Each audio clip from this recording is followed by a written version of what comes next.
Hey guys, so it's been quite a long time since I put up a video on YouTube.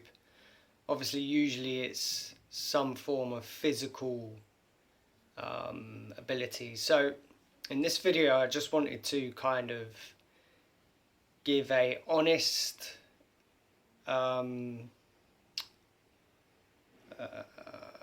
honest talk about where I've been um, and basically just to let you guys, it's hard to explain. You guys that have seen me on social media have seen me pop up, then I disappear, pop up, disappear.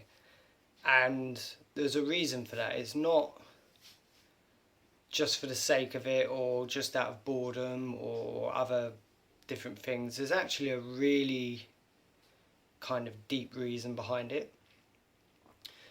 And I'm going to take you back right up until the first time that I walked into a martial arts school where I originally started learning Silat. So it was around maybe 2005, 6. I vaguely remember that. I basically entered into a martial arts school in Hendon, which was called East West Studios, and it was a mix of, there was Thai boxing there was capoeira, there was some other stuff, and the main syllabus was obviously Silat. And obviously the head instructor there was Stephen Benitez, who is world renowned for his Silat, and in my opinion the best Silat teacher and exponent globally. There's never anyone that's ever come close to him. That's my opinion, and you know, everyone's allowed their opinion, right? So basically, within my first year of training at East West, I literally was obsessed. I even won Student of the Year in my first year there. You know, within the first couple of years, I was at the Friday night master classes with a lot of world renowned martial artists, very skilled. And the experience there was just priceless. You know, the things that I experienced and the people that I met, it was just phenomenal. I don't think, you know, there's no other Silat schools, I believe, that come close to that. But obviously, you know, things don't last forever. The school unfortunately closed down, and you know, it took me a couple of years to kind of re-find my teacher after that. And then when I did, I believe it was 2013. I think it was 2013. I started training again with my teacher at his home, and there was a small group of us, maybe 5 or 6, and it just really grew from there. You know, I was training 7 days a week, probably too much, but you know, it was a really great time between 2013 and 2017. I literally just blew up in Silat. You know, I would take the teachings of my teacher, whether it be verbal or physical, and you know, I'd take that homework away and I'd just drill it and drill it and drill it and drill it until I really understood it and owned it. So around about 2018, I kind of was in a transition where my kids were finding it difficult with their autism because they've been diagnosed with autism, which you can Google if you need to, but I'm not going to go too much into that. But, you know, anyone that's messaged me on Facebook knows that it takes a long time for me to get back. Sorry, it takes a long time. Everyone knows this. It's because I have my hands full with my life, etc. But a lot of people in the organisation of the martial arts that I was learning took a bit of offence to that, and some people had gone to my teacher and said, you know, he never replies, he's very distant, he's very this. Well, you know, there was reasons for that, okay?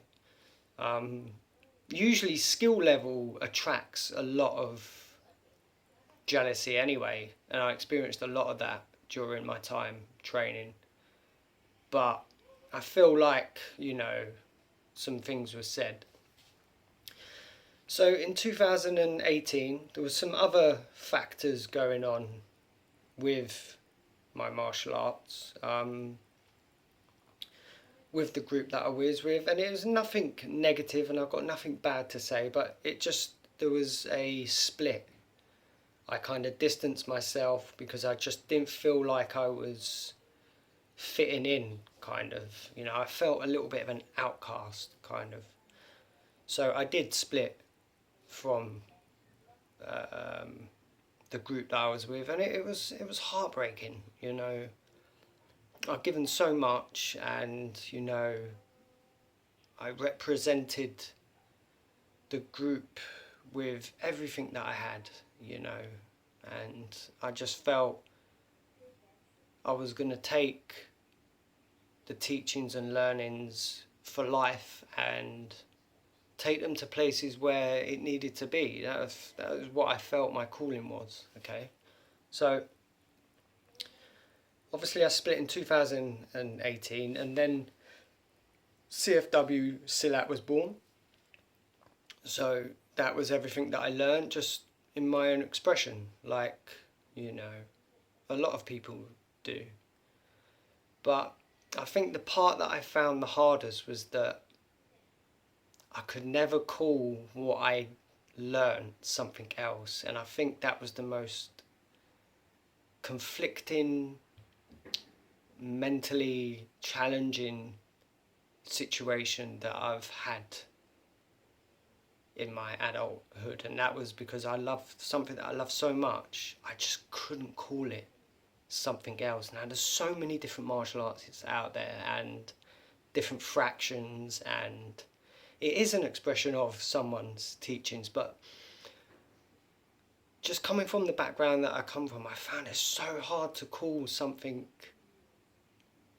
that it wasn't, you know. Although CFW is all my experiences, and I'm going to talk a bit more about that after, but I couldn't call it something else. It was so difficult, and that is why you've seen me disappear, reappear, disappear, reappear, because mentally every time I just couldn't carry it on. There was something stopping me all the time from carrying on, because it was called what it was called, you know. It was like trying to say red is a different colour, and, you know, it just beat me so much, you know, over the years, past 4 years, you know, it's been very difficult, and it's given the false impression of myself over the years as someone who starts and stops and starts and stops, when that's just not the case, because there's a lot more deeper meaning behind it. Look, physical stuff I'm always going to do, okay? I've always been a physical person, never shy of a challenge. I do still practice Silat, I just don't publicly show it anymore. One, because, you know, the dipshit comments that you get, which you got to accept anyway, but they're dipshits, to be honest with you. You know, 90% of martial arts is training methodologies anyway, ways of trying to get you, you know, more of a in tune martial artist, okay? There's a difference between a UFC fighter and a martial artist, okay? You guys know this. There's a complete difference, but you're just trying to train them methodologies, which 99% of my methodologies are physical. How can I get quicker? How can I get more powerful? How can I flow better? So not going too much deep into that, because this is more about why you guys have seen me kind of come in and out of the light, so to speak.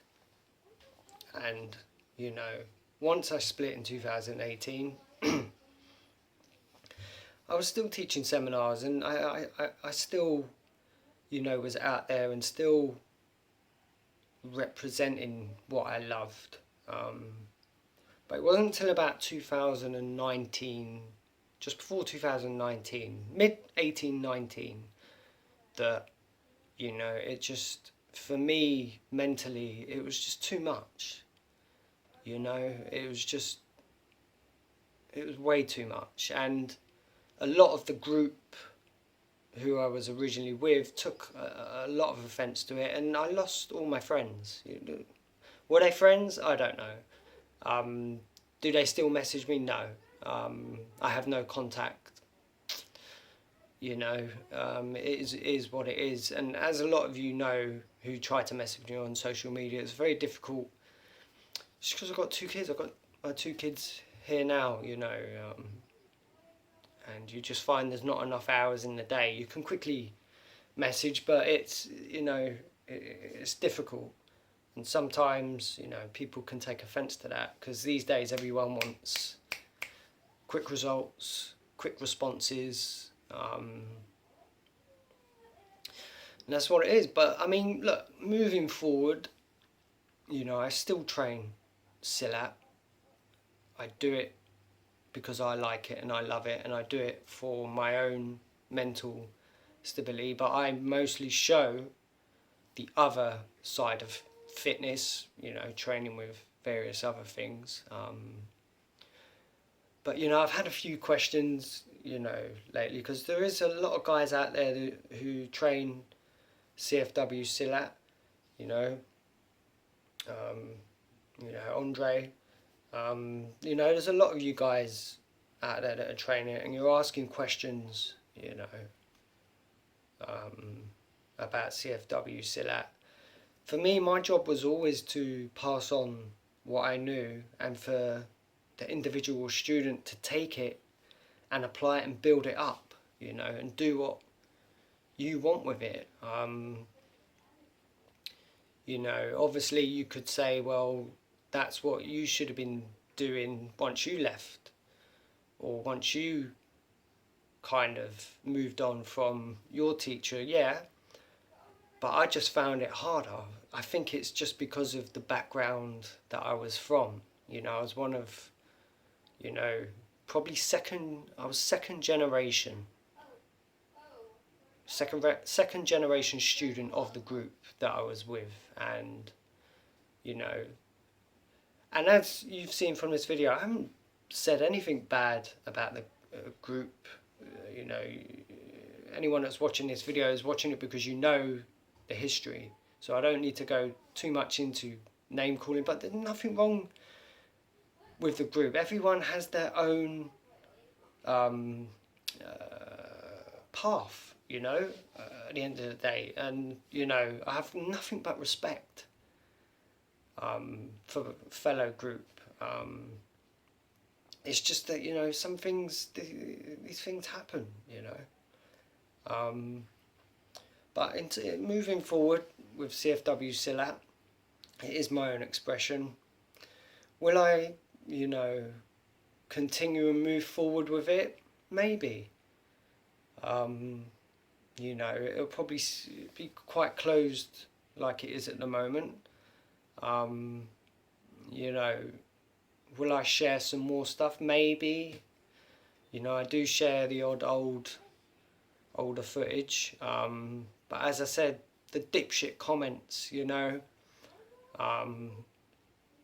the armchair warriors, it's like, I can't be bothered for it pinging off on my phone, to be honest with you.